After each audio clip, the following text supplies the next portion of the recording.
Bienvenue sur Top Invest, la chaîne des tops d'investissement. Ici, on parle essentiellement d'entreprises de qualité. Avons-nous une opportunité d'investissement sur AXA? C'est la question à laquelle on va essayer de répondre en se basant sur les états financiers de la compagnie. Je rappelle que ceci représente uniquement mon point de vue et non un conseil d'investissement. Et comme d'habitude, je me réserve le droit de me tromper. Donc, on va aller rapidement ici. Il me semble qu'on a déjà parlé de cette compagnie ici plusieurs fois. OK, compagnie d'assurance. Donc, faites très, très attention. OK, quel type d'assurance nous avons? Dépendamment du type d'assurance, il y a certaines questions à poser. Je ne vais pas revenir dessus. Donc, on a un net income ici de combien? L'évolution du net income ici est de combien? En date d'aujourd'hui, on a à peu près... retenez une chose, ceci, c'est jusqu'au 31 mois de janvier 2023.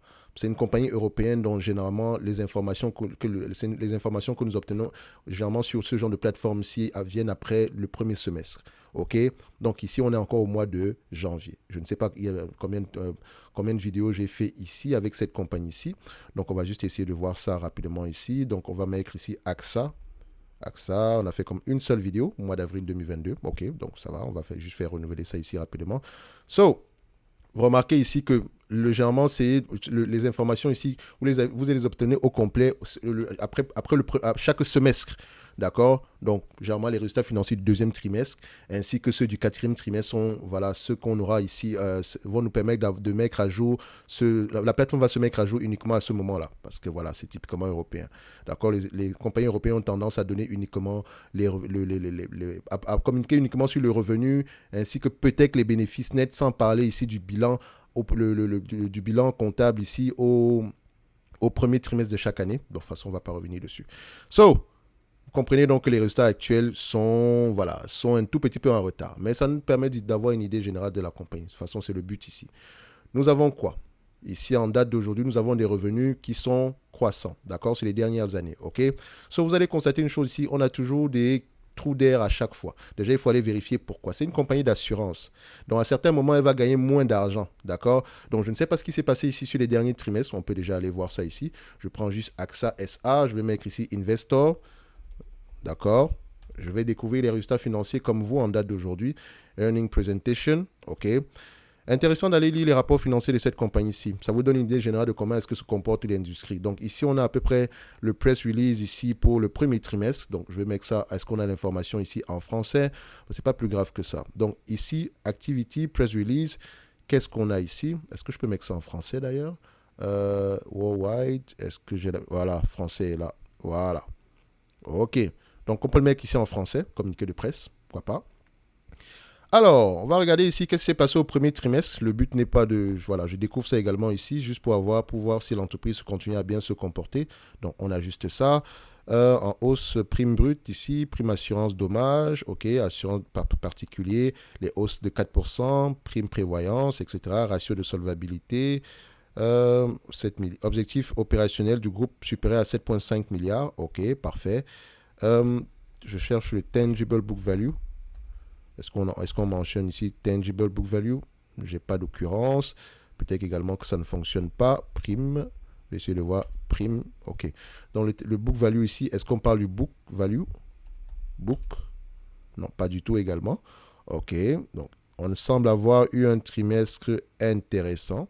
D'accord. Je ne vois pas de... Collecte nette, chiffre... Oh, assurance vie, épargne, retraite, santé. C'est vraiment une compagnie d'assurance complète. C'est assez c'est qui complexifie l'analyse. On a également une partie gestion d'actifs. Waouh, c'est compliqué, hein? OK, parfait.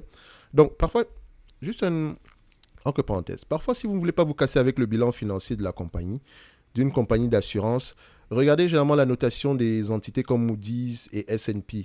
D'accord, peut-être parfois également Fitch, AM Best également n'est pas mauvais. Et privilégier tout ce qui se négocie à des niveaux supérieurs à A. D'accord, ou bien supérieur à A-. Donc quand vous voyez une compagnie d'assurance qui se retrouve avec une notation de B ou bien je sais en dessous de B, faites attention. Ça veut dire que c'est mauvais. Une compagnie d'assurance, une compagnie bancaire doit toujours avoir, je dis bien toujours avoir un bilan financier solide. Je dis bien toujours, il n'y a pas de... Si vous avez une compagnie bancaire qui a une notation de B, même si vous ne comprenez pas les notations, passez à autre chose. Laissez-la remonter à A et après ça, revenez. Si vous l'avez acheté avec une note de B ici, ce n'est pas que c'est mauvais, faites attention. Mais voilà, par rapport aux autres entités dans le même secteur, pourquoi il n'y a pas une note de A? OK? Donc, ça veut dire qu'il y a quelque chose dans le bilan ici qui a peut-être inquiété les agences de notation. Donc, faites attention. Revenons ici aux états financiers de la compagnie. Donc, on voit ici que, voilà, c'est une entité qui gagne certes de l'argent, mais à certains moments, elle en perd énormément également, OK? Dépendamment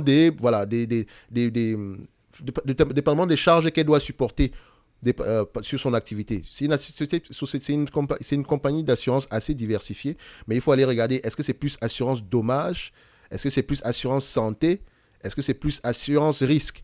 Parce que l'assurance vie, excusez-moi, l'assurance santé, l'assurance vie et l'assurance dommage ne se comportent pas de la même façon. D'accord? Le bilan sera différent. Par exemple, assurance santé, on n'a pas besoin de tangible book value. Assurance vie, on en a besoin. D'accord? Parce qu'on ne sait jamais quand est-ce que ça va arriver. On en a besoin. OK? Assurance dommage, on en a besoin également. Est-ce que regardez également si on n'a pas des compagnies de réassurance? D'accord? Donc ici, en moyenne, c'est un business sur les 10 dernières années, elle reporte à peu près 4 milliards 900, à peu près 5 milliards à peu près, ok? Sur les 5 dernières années, à peu près 3 milliards 363, sur les 3 dernières années, à peu près 6 milliards 500. Donc si on prend les 5 dernières années, on se dit c'est un assez bon proxy, voilà, c'est 3 milliards 300, donc prenons 10 années ici, voilà, parce qu'elle peut connaître des années difficiles, ok? Parce que si on prend les 5 dernières années ici, ça prend en considération cette période, ces 3 périodes-ci qui sont assez compliquées. Donc sur les 5 dernières années, c'est un business qui peut à peu près apporter 5 milliards. OK? Donc, ça veut dire quoi? Donc, en moyenne, qu'importe la période, on est à peu près au niveau de 5 milliards ici. Donc, si je prends 5 milliards par rapport au prix actuel aux alentours de 62,3, 62 milliards de dollars, 62 milliards d'euros ici, OK? Ça donne à peu près un rendement sur le coût de près de 8%. Ce qui n'est pas mal sur une compagnie d'assurance. Ce qui me permet de dire que le prix actuel n'est peut-être pas mauvais. OK? Ça, c'est la première chose. Et maintenant, de préférence, quand je vais analyser une compagnie d'assurance, je recherche généralement le tangible book value. Je vais une compagnie d'assurance et quand je parle assurance là, dans le type de AXA, faites attention parce qu'elle est assez diversifiée. On a également gestion d'actifs, etc. Donc, c'est assez complexe. Donc, je pense que pour moins complexifier la chose, il faudrait regarder à peu près le tangible book value et acheter la compagnie à un tangible book value assez correct ici. Regardez ceci. Le tangible book value devrait avoir tendance à croître. Or, ici, on constate quoi? On a 50 milliards ici. 50 milliards de tangible book value. Aujourd'hui, on se retrouve à 23 milliards au mois de décembre 2022. Qu'est-ce qui s'est passé? Pourquoi est-ce que le book value a fondu? C'est la question que vous devez vous poser. Il est très important de répondre à cette question. En un an, on a perdu la moitié de ce book value-là. Qu'est-ce qui s'est passé? Est-ce qu'on a eu à payer des charges élevées? Parce que je sais que dans la partie assurance dommage ici, et la partie réassurance également ici, avec les tornades aux États-Unis, etc., AXA a dû être impacté négativement. OK? Donc, elle a dû puiser dans les caisses ici. D'accord? Elle a peut-être dû vendre des obligations ou des choses comme ça. OK? So, le book value a fondu littéralement. Et si vous l'achetez généralement à un prix au niveau de son book value, vous n'aurez pas acheté cette compagnie à prix de 50 milliards. Ce qui veut dire qu'aujourd'hui, par exemple, même avec une moitié de book value ici, ça ne veut pas dire qu'il faut vendre la compagnie. Elle continue à rapporter de l'argent. En moyenne, elle rapporte à peu près 5 milliards par an. D'accord? Sur les dernières années, ici, c'était à peu près 6 milliards. Donc, on se dit qu'on peut reconstituer ce book value-là. Il n'y a pas de souci par rapport à ça. Mais déjà, vous savez que dans les rapports financiers, vous devez aller poser la question par rapport au book value. Parce que idéalement, vu que nous, on cherche à l'acheter à un prix aux alentours de son book value ici, au lieu de l'acheter à 62 milliards, on va essayer de l'acheter à 25 milliards. Donc, le prix actuel, c'est qui peut nous pousser à dire que le prix actuel est un peu trop élevé pour nous. OK? Or, il faut toujours nuancer les choses ici. Il faut déjà connaître la raison derrière cette baisse-là. C'est très important. D'accord? Donc, en date d'aujourd'hui, je dirais que AXA, pour moi, est correctement évaluée par rapport au risque que nous avons en date d'aujourd'hui. Elle est correctement évaluée. En date d'aujourd'hui, elle paie un dividende ici de 6,45%. Or, elle rapporte à peu près 8% en moyenne, OK, par rapport au prix actuel. Donc, il lui reste encore assez je pense que dans le 6,45%, ça représente quoi ici? On va enlever ici moins 0,0645, ça représente à peu près 1,15, 1,57, multiplié ici par la capitalisation boursière 62 milliards, 62,28, ça donne ici à peu près, il nous reste à peu près 900 millions ici à 1 milliard ici pour le bilan, pour renforcer le bilan. OK? Donc, si elle renforce le bilan à coût de 1 milliard par an ici, ça va prendre plusieurs années. Mais attention, là, on est encore sur l'hypothétique 5 milliards. Rappelez-vous, je ne prends pas les bénéfices nets, les revenus actuels, les bénéfices nets actuels qui sont à 6 milliards 500. Donc, techniquement, ici, on a 2 milliards 500 en supplément qu'on pourrait remettre dans les bilans. OK? So, AXA, je dirais qu'en date d'aujourd'hui, on est correctement évalué. Donc, si vous l'achetez, c'est uniquement par rapport à ce dividende-ci. Et également, il faut vérifier si elle peut reconstituer son bilan enfin, au niveau de son tangible book value, si on peut le reconstituer aux alentours de 50 milliards. Pourquoi est-ce qu'il a diminué? C'est très important. La raison est dans les rapports financiers, certainement. OK? Donc, pour moi, en date d'aujourd'hui, je dirais que celui qui achète du AXA, c'est uniquement pour ce dividende-là. Point barre. Par rapport à l'appréciation du prix, je pense que présentement, avec ce que je vois là, on est déjà correctement évalué. OK? Évidemment, les analystes s'attendent à des bénéfices nets plus élevés dans le futur. Est-ce qu'ils ont tendance à avoir raison ici? Oui, plus ou moins, d'accord. Donc, mais ce n'est pas un business qui va se négocier à plus de 10 fois les bénéfices. Comme vous pouvez le constater ici, le marché paye généralement aux alentours de 10 fois les bénéfices ici. Et ça, c'est tout simplement parce que ce genre d'entité est généralement risqué. OK? Vu que c'est un mastodonte dans le secteur, voilà, on a tendance à être assez prudent. Qu'est-ce qu'elle doit faire également ici? Vu qu'elle a tendance à se négocier à des prix très très bas, elle devrait privilégier le rachat d'actions. Oui. Je ne sais pas pourquoi les compagnies européennes ne font pas de rachat d'actions. En France, c'est très rare de voir des entreprises faire du rachat d'actions. Privilégiez le rachat d'actions, les amis. Je peux comprendre avec le PE, etc. Mais voilà, le rachat d'actions est souvent, à l'heure actuelle, si elle dépense la totalité de ce qu'elle gagne ici pour acheter des actions, elle peut racheter 10%. 10% de son actionnariat en date d'aujourd'hui. OK?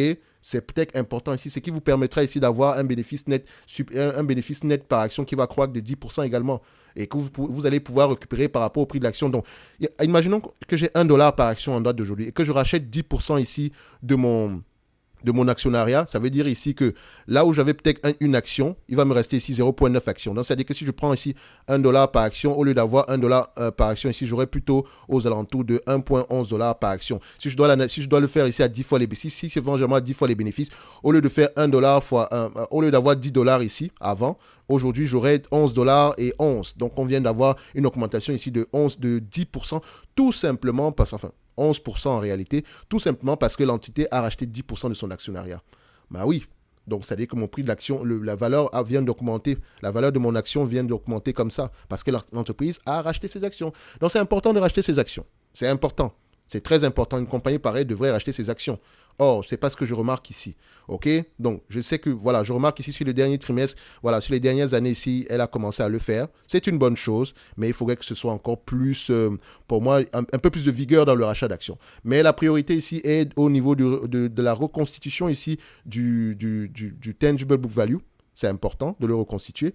Donc, quand on regarde en termes de dividendes ici, etc., le shareholder yield ici est de combien? On vous verse un dividende de 6,45. Elle a racheté des actions ici pour 5,86%.